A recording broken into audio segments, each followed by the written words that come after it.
Hello and welcome back to Meadow Afternoon. Each week I share short stories, writing behind the scenes and other creative projects. Today I have a new short story and I will be working on a matching sewing project as well as a journal page.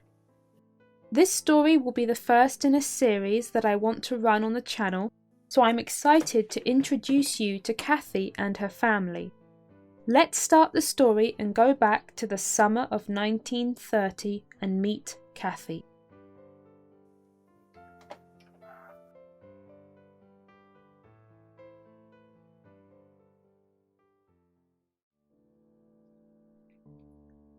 Kathy's Bag, a short story by Ida Williams. Summer 1930, rural America. The morning cry of the rooster rang out, shrill and echoing around the yard. Startled, Kathy looked up from her work and towards the patchwork curtains that hung over her window. The pale light creeping into the room announced two things to the sleepy young woman sitting at the roughly hewn table. The first was that she had been up all night, and the second was that she didn't have much time left to finish, as it would not be long until Mother came to wake everyone up. Turning back to the hem of the dress she held in her hands, she pulled the needle through to form the last few stitches. Cutting off the threads, the garment was held up for a final inspection. Small yellow flowers ran across the fabric, intertwining with leaves and blueberries. One of the cuffs was slightly larger than the other, but only slightly, and an overly critical eye might have commented on the uneven placement of the buttonholes. However, the hem was straight and the collar looked neat. Bleary-eyed and yawning, Kathy was pleased. It would be one of the prettiest dresses at the fair. Far prettier than Martha Kay's at any rate. Not that it mattered much, just Martha was always showing off, every season prancing around in a new dress. This year, Kathy would have one of her own as well. Placing the dress onto her bed, she knelt down and began to pick up various scraps of fabric from the floor. Tiny pieces and little strips lying where they had been discarded during the long night. It would be 5 hours in the back of the truck to drive to the fairgrounds, and staying in a tent was never that comfortable, but she didn't care. They were going to the state fair. She wondered if the rides would be the same as they were last year, and they usually had some new acts to watch. Pa wanted to see all the new farm equipment. Not that he could afford to buy any, but to stand around and discuss the merits and flaws of said designs with the other farmers was just as good. Most of them could not afford anything new either. There was a light knock on the door, and Mrs. Brown poked her head round. "Kathy, we're leaving in half an hour." "Sure, Mum."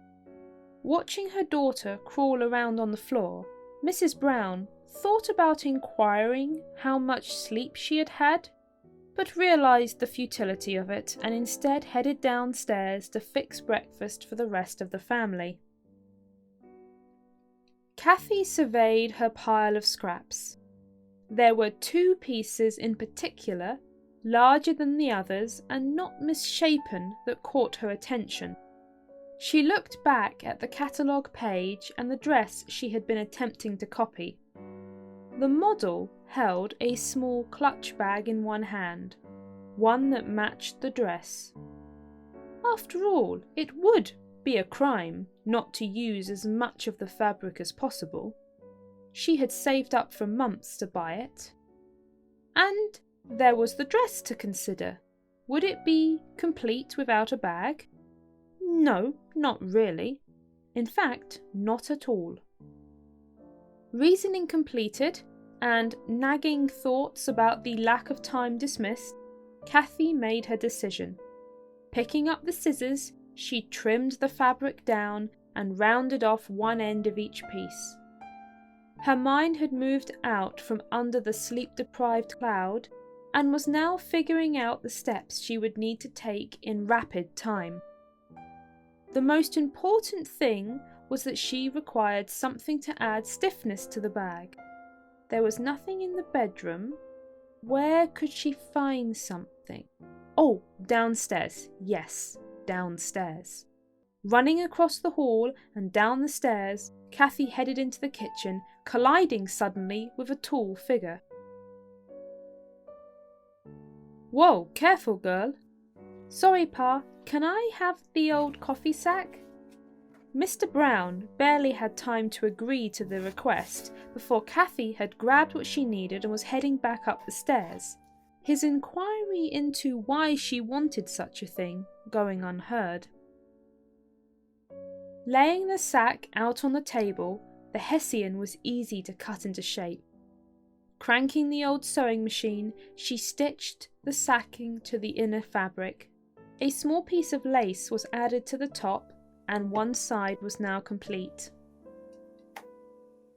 Once more her door opened. This time, however, there was no knock. Kathy, your father's ready to go.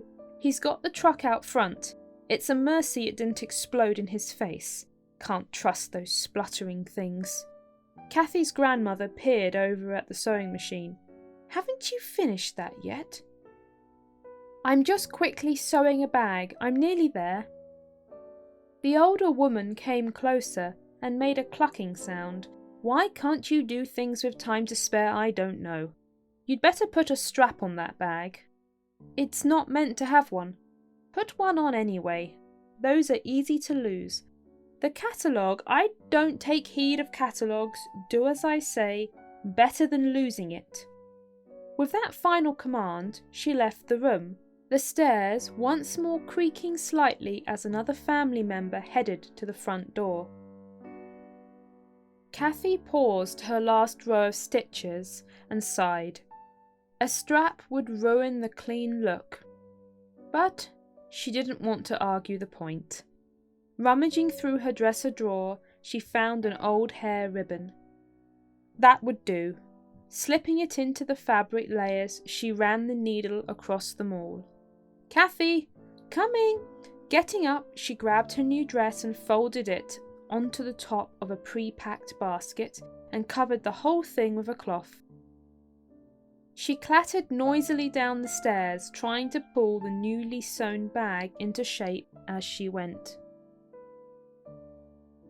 I thought you wanted to go to the fair. Been talking about it for weeks, you have. Mr. Brown was standing at the door, keys dangling from one hand, and moustache twitching slightly in a mixture of amusement and annoyance. Kathy slipped past him with a grin. Day was dawning over the farm, and the early morning dew sat over the fields. Getting into the back of the truck, she gave her brother a shake to move his long legs over. Groaning, he complied and closed his eyes once more, muttering about the lack of compassion from certain females. The whole family now assembled and packed into the dusty vehicle. Mr. Brown adjusted his mirror and wiped down the windshield. For goodness sake, Fred, I might have well had another hour's sleep. Not that I can get any in this contraption. Mother, Fred needs to do what he needs to do. Now, everyone, Mr. Brown exclaimed cheerfully, we're off to the fair. Try to get some shut-eye on the way. With a gentle roar and a few splutters, the engine sprang to life, and the truck rolled off down the uneven country road. Kathy settled into her spot in the back of the truck, a brother on either side, and the pale blue sky opening out above. In the front cabin, her parents exchanged remarks about the state of the crops they drove past, while her grandmother fell to sleep almost immediately. she looked down at the small bag in her lap. It was perfect. Yawning again, she leaned her head against her older brother's shoulder. It was a perfect start. She was tired, but she could sleep now. And when she awoke, they'd be at the fair. For 3 whole days there would be no chores, no milking the cow or feeding the chickens. No farm work, just fun and spun sugar. 3 glorious days at the fair. The end.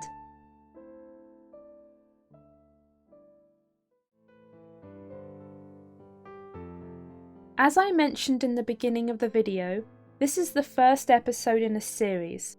I hadn't originally planned to create a series, but as I was writing this scene, I wanted to know more about what would happen next. What would the state fair be like? Who would she meet there? What happens to the family during the Depression? And I had a bunch of different ideas for further along as well. So there will be more Kathy stories coming soon, and the series will definitely run throughout the 1930s and the years of the Great Depression. It should be interesting to see how the characters and the story grows over time, and hopefully you'll find it fun to listen to a growing series as well. Feel free to leave a comment down below and say hello. Have you ever worked all night on a project like Kathy did? Let me know if you would like to hear more of her story. Until next time.